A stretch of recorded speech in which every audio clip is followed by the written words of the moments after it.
Hello and welcome to day 12 of our self-belief building, self-confidence building, and faith building challenge. I'm just going to go straight into it without any preamble. And here goes chapter 4 of Think and Grow Rich, Autosuggestion, the medium for influencing the subconscious mind, the third step toward riches. Autosuggestion is a term which applies to all suggestions and all self-administered stimuli which reach one's mind through the five senses. Stated in another way, autosuggestion is self-suggestion. It is the agency of communication between that part of the mind where conscious thought takes place and that which serves as a seat of action for the subconscious mind. Through the dominating thoughts which one permits to remain in the conscious mind, whether these thoughts be negative or positive is immaterial. The principle of autosuggestion voluntarily reaches the subconscious mind and influences it with these thoughts. No thought, whether it be negative or positive, can enter the subconscious mind without the aid of the principle of autosuggestion, with the exception of thoughts picked up from the ether. Stated differently, all sense impressions which are perceived through the five senses are stopped by the conscious thinking mind and may be either passed on to the subconscious mind or rejected at will. The conscious faculty serves, therefore, as an outer guard to the approach of the subconscious. Nature has so built man so that he has absolute control over the material which reaches his subconscious mind through his five senses. Although this is not meant to be constructed as a statement that man always exercises this control. In the great majority of instances, he does not exercise it, which explains why so many people go through life in poverty. Recall what has been said about the subconscious mind resembling a fertile garden spot, in which weeds will grow in abundance if the seeds of more desirable crops are not sown therein. Autosuggestion is the agency of control through which an individual may voluntarily feed his subconscious mind on thoughts of a creative nature, or by neglect permit thoughts of destructive nature to find their way into the rich garden of his mind. You were instructed in the last of the 6 steps described in the chapter on desire to read aloud twice daily the written statement of your desire for money, and to see and feel yourself already in possession of the money. By following these instructions, you communicate the object of your desire directly to your subconscious mind in a spirit of absolute faith. Through repetition of this procedure, you voluntarily create thought habits which are favorable to your effort to transmute desire into its monetary equivalent. Go back to these 6 steps described in chapter 2 and read them again very carefully before you proceed further. Then when you come to it, read very carefully the 4 instructions for the organization of your mastermind group described in the chapter on organized planning. By comparing these 2 sets of instructions with that which has been stated on autosuggestion, you of course will see the instructions involve the application of the principle of autosuggestion. Remember, therefore, when reading aloud the statement of your desire, through which you are endeavoring to develop a money consciousness, that the mere reading of the words is of no consequence unless you mix emotion or feeling with your words. If you repeat 1,000,000 times the famous Emile Coué formula, day by day in every way, I am getting better and better, without mixing emotion and faith with your words, you will experience no desirable results. Your subconscious mind recognizes and acts upon only thoughts which have been well mixed with emotion or feeling. This is a fact of such importance as to warrant repetition in practically every chapter, because the lack of understanding of this is the main reason the majority of people who try to apply the principle of autosuggestion get no desirable result. Plain, unemotional words do not influence the subconscious mind. You will get no appreciable results until you learn to reach your subconscious mind with thoughts or spoken words which have been well emotionalized with belief. Do not become discouraged if you cannot control and direct your emotions the first time you try to do so. Remember, there is no such possibility as something for nothing. Ability to reach and influence your subconscious mind has its price, and you must pay that price. You cannot cheat, even if you desire to do so. The price of ability to influence your subconscious mind is everlasting persistence in applying the principles described here. You cannot develop the desired ability for a lower price. You and you alone must decide whether or not the reward for which you are striving, the money conscious, is what the price you must pay for it in effort. Wisdom and cleverness alone will not attract and retain money, except in a few very rare instances where the law of averages favors the attraction of money through these sources. The method of attracting money described here does not depend upon the law of averages. Moreover, the method plays no favorites. It will work for one person as effectively as it will for another. Where failure is experienced, it is the individual, not the method, which has failed. If you try and fail, make another effort and still another until you succeed. Your ability to use the principle of autosuggestion will depend very largely upon your capacity to concentrate upon a given desire until that desire becomes a burning obsession. When you begin to carry out the instructions in connection with the 6 steps described in the 2nd chapter, it will be necessary for you to make use of the principle of concentration. Let us here offer suggestions for the effective use of concentration.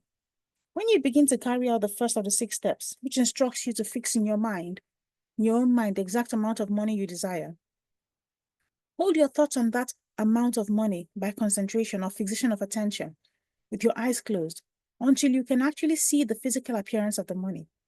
Do this at least once each day. As you go through these exercises, follow the instructions given in the chapter on faith and see yourself actually in possession of the money. Here is a most significant fact.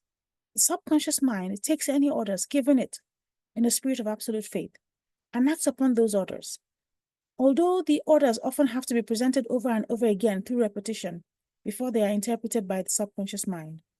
Following the preceding statement, consider the possibility of playing a perfectly legitimate trick on your subconscious mind by making it believe, because you believe it, that you must have the amount of money you are visualizing, that this money is already awaiting your claim, that the subconscious mind must hand over to you practical plans for acquiring the money which is yours.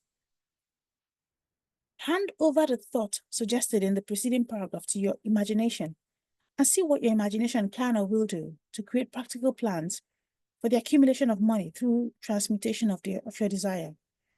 Do not wait for a definite plan through which you intend to exchange services or merchandise in return for the money you are visualizing, but begin at once to see yourself in possession of the money, demanding and expecting, meanwhile, that your subconscious mind will hand over the plan or plans you need. Be on the alert for these plans and when they appear, put them into action immediately. When the plans appear, they will probably flash into your mind through the 6th sense in the form of an inspiration. This inspiration may be considered a direct telegram or message from infinite intelligence. Treat it with respect and act upon it as soon as you receive it. Failure to do this will be fatal to your success. In the 4th of the 6 steps, you were instructed to create a definite plan for carrying out your desire, and begin at once to put this plan into action. You should follow this instruction in the manner described in the preceding paragraph. Do not trust your reason when creating your plan for accumulating money through the transmutation of your desire. Your reason is faulty. Moreover, your reasoning faculty may be lazy, and if you depend entirely upon it to serve you, it may disappoint you. When visualizing the money you intend to accumulate with closed eyes, see yourself rendering the service or delivering the merchandise you intend to give in return for this money. This is important. Summary of instructions. The fact that you are reading this book is an indication that you earnestly seek knowledge. It is also an indication that you are a student of this subject. If you are only a student, there is a chance that you may learn much that you did not know, but you will learn only by assuming an attitude of humility. If you choose to follow some of the instructions but neglect or refuse to follow others, you will fail. To get satisfactory results, you must follow all instructions in the spirit of faith. The instructions given in connection with the 6 steps in the 2nd chapter will now be summarized and blended with the principles covered by this chapter as follows. First, go into some quiet spot, preferably in bed at night, where you will not be disturbed or interrupted. Close your eyes and repeat aloud, so you may hear your own words, the written statement of the amount of money you intend to accumulate, time limit for its accumulation, and a description of the service or merchandise you intend to give in return for the money. As you carry out these instructions, see yourself already in possession of the money. For example, suppose that you intend to accumulate $50,000. £50,000 by the 1st of January, 5 years hence, that you intend to give personal services in return for the money, in the capacity of a salesman. Your written statement of your purpose should be similar to the following. By the first day of January 20... I will have in my possession £50,000, which will come to me in various amounts from time to time during the interim. In return for this money, I will give the most efficient service of which I am capable, rendering the fullest possible quantity and the best possible quality of service in the capacity of salesman of ... Describe the service or merchandise you intend to sell. I believe that I will have this money in my possession. My faith is so strong that I can now see this money before my eyes. I can touch it with my eyes, with my hands. It is now awaiting transfer to me at the time and in the proportion that I deliver the service I intend to render in return for it. I am awaiting a plan by which to accumulate this money, and I will follow that plan when it is received. Second, repeat this program night and morning until you can see in your imagination the money you intend to accumulate. Third, place a written copy for your statement where you can see it night and morning, and read it just before retiring and upon arising until it has been memorized. Remember, as you carry out these instructions, that you are applying the principle of autosuggestion for the purpose of giving orders to your subconscious mind.